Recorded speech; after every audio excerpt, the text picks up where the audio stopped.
Boa noite a todos. Estamos aqui para mais uma das pregações na série de exposição do Evangelho de Marcos. Lembrando que na semana passada nós tratamos do primeiro dos 4 milagres pós-parábolas, onde Jesus vai ratificar ou vai validar mais uma vez a sua divindade diante de multidões diferentes, multidões de um lado do mar, no reduto judeu, e agora com uma novidade, há um milagre para validação e também para ensino dos discípulos do outro lado do mar da Galileia. Relembrando o que foi dito na semana passada, até o capítulo 10, Jesus dedica muito tempo às multidões, a esse ministério de serviço. E daí em diante, ele começa a trabalhar ensinando sobre o reino e dedicando mais tempo para treinar os seus discípulos, os seus apóstolos, para que eles dessem prosseguimento ao seu ministério aqui na terra e a propagação e a expansão do reino de Deus. E é isso que nós vamos ver nas narrativas de hoje, que fazem parte dessas 4 narrativas que começam ali na travessia de Jesus para a região dos Gadarenos, dos Gerazenos. E na semana passada, nós vimos Jesus acalmando uma tempestade e lidando com esse tema que, de forma contrastante, a gente vai encontrar também nessas outras narrativas. Jesus vai trabalhar com um contraste entre o medo e a fé. Ele vai trabalhar também com contraste entre fé e incredulidade.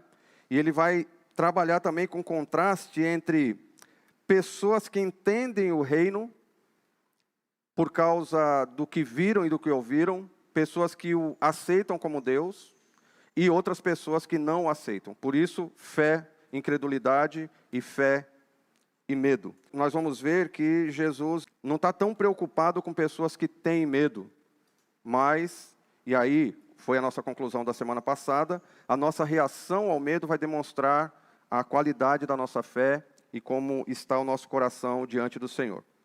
Dito isto, queria que vocês observassem aí, creio que está aí na tela de vocês, um quadro resumo de Marcos, capítulo 5, versículos 1 a 43. E vocês podem perceber nesse quadro que as 3 narrativas elas estão entrelaçadas, elas vão tratar, sim, elas vão ter esses temas que também aparecem ali na narrativa da travessia de Jesus, nesse tempo mais dedicado aos 12 ali no barco. Nós vemos o homem endemoniado, e aí no quadro vocês vão perceber alguns propósitos, a gente vai detalhar mais isso no decorrer da exposição.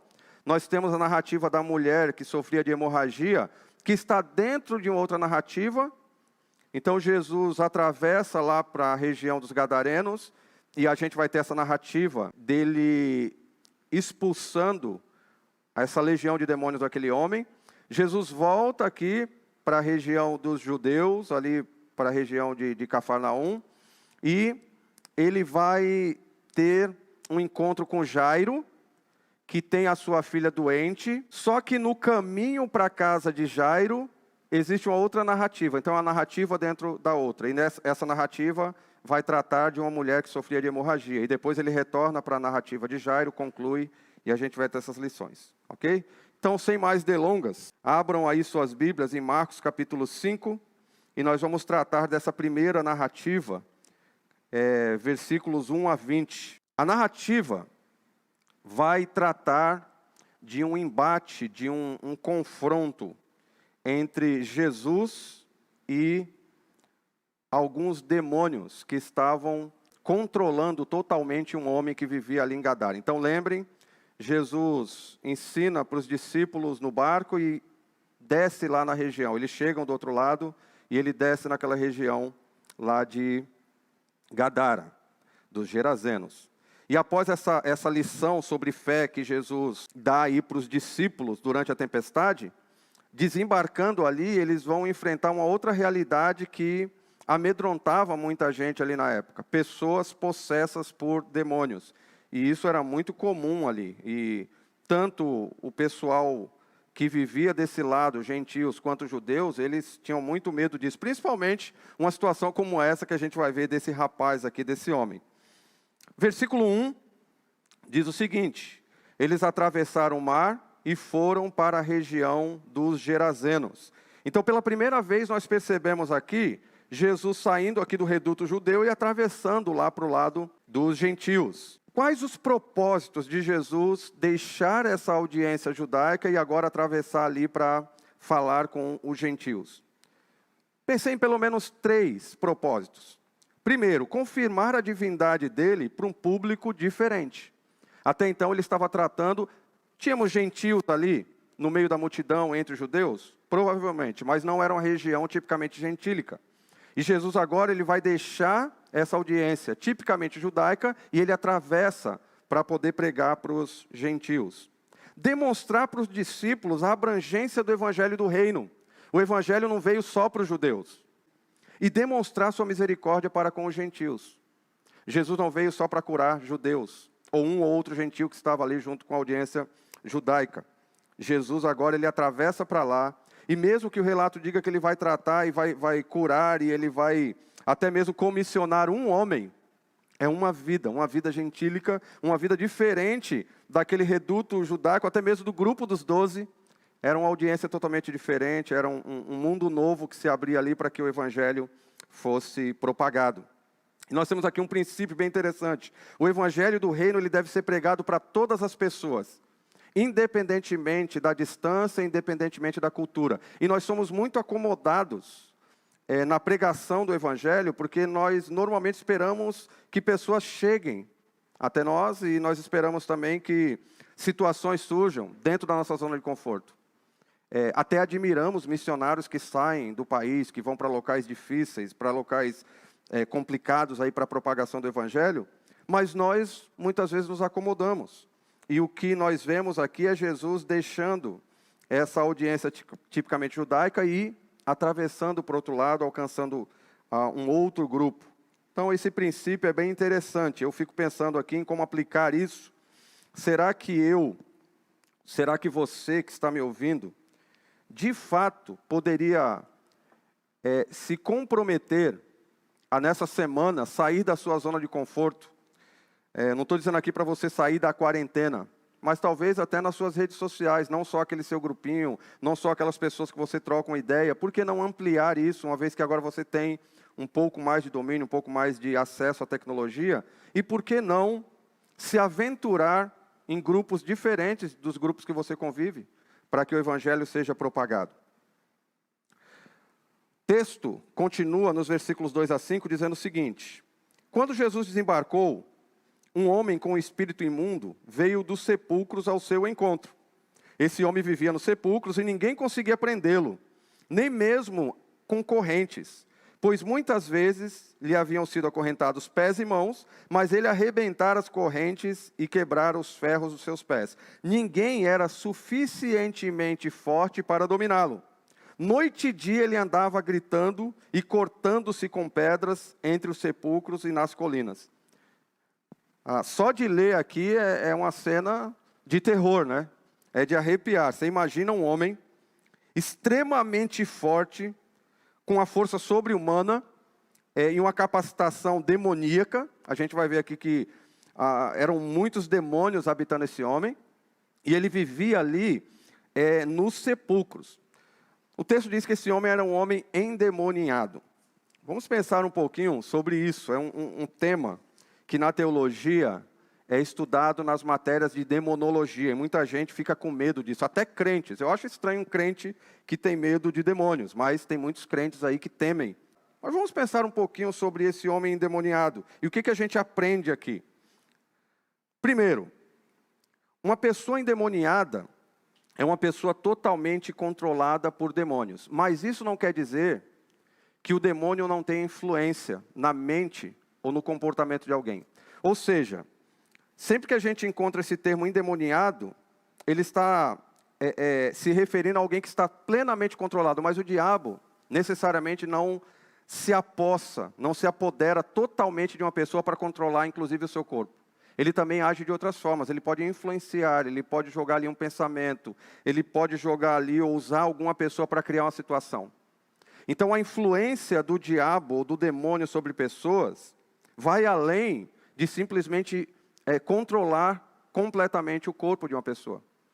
Então, alguns até tratam de graus em que uma pessoa pode ficar endemoniada, porque se ela está sob a influência do diabo, ela já está endemoniada. E outros estão totalmente apoderados, esses são os estritamente, ou os que são classicamente conhecidos como endemoniados. Esse, em especial, nós podemos conhecer um pouco mais. Ele vivia nos sepulcros, não são túmulos como os que a gente conhece hoje, são cavernas, o pessoal cavava ali cavernas para poder depositar os corpos, e talvez nas cavernas eles cavassem outras cavernas aí na horizontal, tipo gavetas, né, que a gente vê nesses cemitérios verticais, e esse homem vivia ali nessas cavernas. Esse homem ele tinha uma força sobre-humana, eles tentavam e já tinham acorrentado ele outras vezes, e ele arrebentava as correntes, ele arrebentava as cadeias. Ele não dormia e vagava gritando e se cortando com pedras. Que lição nós podemos tirar desse trecho, dessa narrativa? Satanás e os demônios podem controlar totalmente uma pessoa não convertida. Então, qualquer pessoa que não é convertida, potencialmente, pode ter sua mente e até o seu corpo, todo o seu ser controlado pelo diabo, pelos demônios. Mas uma pessoa convertida, ela não pode ser completamente controlada. Ela pode ser até sugestionada, ela pode ser influenciada, oprimida, mas ela não pode ser controlada. O diabo não pode se apossar do corpo de um crente, porque nós somos selados pelo Espírito Santo. Pessoas endemoniadas, controladas por demônios, nem sempre apresentam essas características, mas elas podem ter a força sobre-humana e apresentar poderes extraordinários. Então, nós precisamos analisar algumas situações em que o próprio diabo pode se apossar de pessoas, não necessariamente para fazer o que está fazendo com esse homem nessa narrativa, mas para executar algumas coisas sobre-humanas, miraculosas, muito grandes, que vai nos impressionar, coisas que não são ligadas à palavra ou que não são de Deus. Então o diabo ele tem sim uma força para poder controlar pessoas e apresentar características extraordinárias ou sobre-humanas. Agora nós vamos ver o que acontece quando esse homem se encontra com Jesus. Esse homem era muito forte, esse homem era amedrontador, ele tinha uma força brutal, esse homem metia medo em todo mundo ali na região. Só que ele se encontra agora com Jesus, e o trecho diz o seguinte, a partir do versículo 6. Quando ele viu Jesus de longe, correu e prostrou-se diante dele, e gritou em alta voz: Que queres comigo, Jesus, filho do Deus Altíssimo? Rogo-te, por Deus, que não me atormentes. Pois Jesus lhe tinha dito: Saia deste homem, espírito imundo. Então Jesus lhe perguntou: Qual é o seu nome? Meu nome é Legião, respondeu ele, porque somos muitos. Implorava a Jesus com insistência que não os mandasse sair daquela região. Uma grande manada de porcos estava pastando numa colina próxima. Os demônios imploraram a Jesus: Manda-nos para os porcos, para que entremos neles. Ele lhes deu permissão, e os espíritos imundos saíram e entraram nos porcos. A manada, de cerca de 2.000 porcos, atirou-se precipício abaixo, em direção ao mar, e nele se afogou. Quando eu leio esse trecho aqui, a primeira pergunta que eu faço é: cadê o homem amedrontador? Cadê o homem forte? Cadê o homem que arrebentava cadeias? Cadê o homem que não dormia dia e noite, atormentando todo mundo por força de muitos demônios? Ele está se prostrando diante de Jesus. Ele está reconhecendo Jesus como Deus. E ele está suplicando para que Jesus não os elimine. Os demônios falando através desse homem, né? Então nós percebemos aqui alguns contrastes. É interessante notar que os líderes religiosos, lá do outro lado do mar, os judeus, eles rejeitaram Jesus. E parece que por uma ironia divina aqui fica registrado que os líderes religiosos rejeitam Jesus e o endemoniado se prostra e adora Jesus. Isso é muito interessante para a gente perceber o contraste. Por que os demônios se prostram diante de Jesus? Primeiro porque o diabo conhece Jesus e sabe quem ele é. Na verdade, alguns até brincam, diz que o diabo, ele treme diante de Jesus, às vezes muito mais do que alguns crentes, né, que dizem conhecer a Jesus. O diabo sabe do seu fim, o diabo sabe das profecias acerca dele, e por isso os demônios provavelmente falaram isso, e se prostraram e falaram, não, não nos elimine, não nos mande para fora dessa região. A segunda lição que nós tiramos aqui, é que os demônios, eles têm poder limitado, e eles se submetem ao poder ilimitado de Jesus. Perceberam isso? Por mais poderoso que esse homem, capacitado pelos demônios, fosse, ele se submete, os demônios se submetem agora a Jesus, que tem um poder ilimitado. Não sei se você já parou para pensar por que Jesus permite, ou que os demônios vão para a manada dos porcos, né? Pensa no espetáculo. 2.000 porcos gritando, grunhindo e pulando no mar e se afogando. Foi algo assim extraordinário. Se aquele homem já assustava, mas talvez ele assustasse, ele metia medo, o pessoal cortava caminho, mas já sabia que ele estava por ali. Agora imagina, o pessoal que cuidava dos porcos, o pessoal que estava passando perto ali, vê 2.000 porcos se jogando do mar, possuídos pelos demônios. Foi algo extremamente estratégico que Jesus fez ali. A permissão de Jesus a esse pedido dos demônios não mostra a fraqueza de Jesus. Os demônios pediram e Jesus obedeceu. Não. Os demônios suplicaram e Jesus permitiu. Depende da forma com que você olha. Os demônios não fazem nada sem a permissão de Deus. Tudo o que acontece, acontece sob a permissão de Deus. Tudo, tudo, tudo. 2.000 porcos se jogando no mar, pelo poder dos demônios, por permissão de Jesus, para que isso mobilizasse todos os povos ali da região. A gente vai ver uma nova multidão se formando agora por causa desse evento. Porque o endemoniado foi liberto e porque os demônios se apoderaram dos porcos e os porcos se jogaram ali do precipício. Nós temos algumas lições interessantes aqui também. Os demônios reconhecem a divindade de Jesus e são limitados na sua ação. E uma segunda lição é que Jesus tem autoridade sobre a ação dos demônios. A gente percebe isso no relato de Jó. Quando o diabo quer tocar em Jó, ele tem que pedir permissão a Deus. Então Deus nos protege, nos guarda, como a gente já vem aprendendo nas outras exposições. E tudo que acontece, não só a nós, como a outras pessoas, é permitido. Está dentro de uma esfera de permissão dada por Deus. O diabo, ele não faz nada além do que é permitido por Deus. É um paradoxo, Deus já poderia ter eliminado os demônios de vez, mas existe um plano, lembra? Existe um plano sendo executado, e dentro desse plano, neste momento da história, os demônios ainda agem mais sob a autorização do Senhor. Se você tiver que lidar com alguém endemoniado nessa semana, o que você faria? Boa pergunta, né? Não, Justo, essa aplicação eu não quero para mim essa semana, não. Me livra aí de ter que estar de frente de um endemoniado. Mas e se isso acontecer? E se isso já aconteceu? E se isso vier a acontecer em um futuro próximo? Eu queria te propor que, se você estiver diante de uma pessoa endemoniada ou totalmente controlada, lembre-se que ela está agindo sob permissão e com um poder limitado pelo poder ilimitado de Jesus. E uma segunda lição é que nós não devemos ter medo dos demônios, porque nós somos salvos, redimidos, selados, e nós somos de Deus, nós somos de Jesus Cristo. Então o que nós devemos fazer diante disso? Evocar o nome de Jesus Cristo, clamar a Deus, vencer o medo, sim, não se desesperar diante do medo, porque as cenas de uma pessoa endemoniada às vezes são amedrontadoras, mas lembrar que Deus é mais poderoso, Jesus Cristo é mais poderoso, e que Ele tem que se submeter sim ao poder de Cristo. Vamos aqui para o final da narrativa, onde a gente encontra os resultados, versículos 14 a 20. Os que cuidavam dos porcos fugiram e contaram esses fatos nas cidades e nos campos. Lembra que eu disse que era estratégica essa ida, essa permissão de Jesus para que os demônios fossem para os porcos? E o povo foi ver o que havia acontecido. Quando se aproximaram de Jesus, viram ali o homem que fora possesso da legião de demônios, assentado, vestido e em perfeito juízo. Se aqui diz que ele estava sentado vestido, tem outra característica lá que a gente pode acrescentar.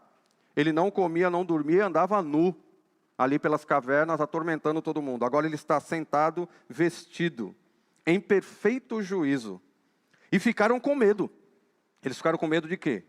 Talvez desse poder ilimitado de Jesus Cristo, que pode libertar um homem e que acaba ali com os porcos, né?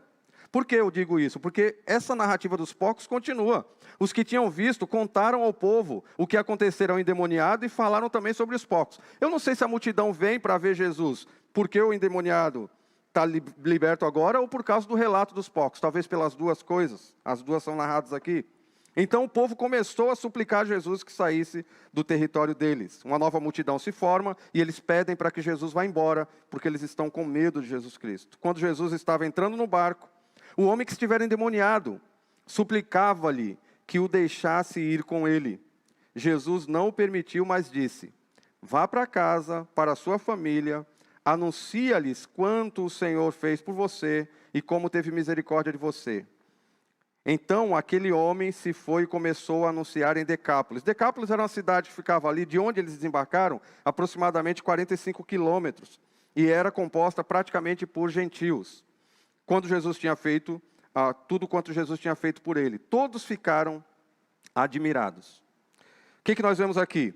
Uma outra multidão presencia o milagre de Jesus, só que agora é uma multidão formada por gentios. O homem livre dos demônios serve de testemunho, né, da transformação que Jesus proporciona.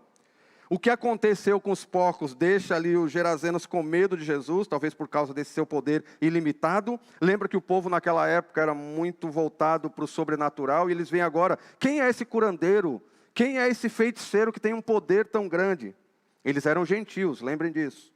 O homem que até então era endemoniado, agora convertido, se torna um missionário instantâneo na sua região, porque Jesus diz, vai lá e prega para os seus. Não precisou ir para o seminário, não precisou fazer o caminho do discipulado, ele simplesmente foi contar o seu testemunho e pregar o que tinha acontecido. E esse conjunto da obra, a libertação de um endemoniado de uma legião, e o que aconteceu ali com os porcos, essa autoridade de Jesus em permitir que os demônios fossem para os porcos, esse conjunto da obra deixa todos extremamente admirados. 2 princípios nós podemos tirar aqui desse trecho. Os milagres, eles serviam e ainda servem para demonstrar a compaixão de Jesus e para validar a mensagem à pessoa de Jesus, não para outros fins. Essa semana, alguém aí estava prometendo uma semente com o nome, ser tu uma bênção, e você planta essa semente, e essa semente vai brotar e vai nascer uma plantinha, e na plantinha vem escrito, ser tu uma bênção. Por módicos R$1.000 você pode comprar essa semente, vai ser entregue na sua casa, e se você plantar, essa plantinha aí vai crescer na sua casa e você vai ser liberto do coronavírus. Não precisamos nem colocar nos sites de heresiologia, porque a própria justiça já está indo atrás dessa pessoa, por charlatanismo, por promessa de milagre em troca de dinheiro. Não é para isso que os milagres estão registrados na Bíblia. Os milagres ainda existem, Jesus ainda tem poder hoje, sim, mas não para escrever o nome numa sementinha para curar o coronavírus. É para validar o seu nome e sua mensagem, por misericórdia, por compaixão, quando Ele quer, com quem Ele quer. Jesus tem poder ilimitado, mas Ele não se submete aos falsos mestres que ensinam o contrário hoje. Um outro princípio é que todos que são convertidos têm a vida transformada. A exemplo do que aconteceu com esse homem. Alguns de uma forma mais rápida, outros de uma forma mais lenta, mas todos vão apresentar transformação. Estou pensando aqui em pelo menos 2 aplicações para essa semana. Use estratégias ou formas criativas para expor o evangelho genuíno. Não estou dizendo aí para você procurar uma manada de porcos perto de um precipício, mas por que não usar situações que chamem a atenção, situações que façam as pessoas pararem para pensar sobre, e aí você prega o evangelho genuíno. Não vá pregar promessas, não vá pregar o que vem na sua mente. O evangelho genuíno pode ser pregado logo depois que você usa alguma estratégia criativa para que as pessoas pensem sobre o que você vai falar. E faça como o homem que foi liberto por Cristo. Pregue o evangelho usando o seu testemunho de conversão. Escreva seu testemunho de conversão. Ah, eu era assim, Jesus Cristo fez isso na minha vida, e a partir daqui ele tem feito isso, isso, isso.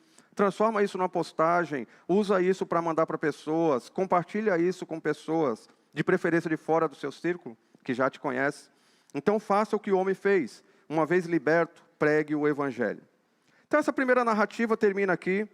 Um homem liberto de uma legião, um homem que se torna um missionário, um milagre que valida a mensagem de Jesus agora no meio gentílico, e os discípulos ali, junto com Jesus, aprendendo mais lições. Opa, nós estávamos no barco, estávamos com medo. E agora a gente vê aqui Jesus mais uma vez mostrando que Ele é Deus. Os gentios estão com medo e mandam Jesus embora, e nós? Então tudo isso vai confrontando também ali os discípulos. Percebam que cada uma dessas narrativas vai confrontar também os discípulos.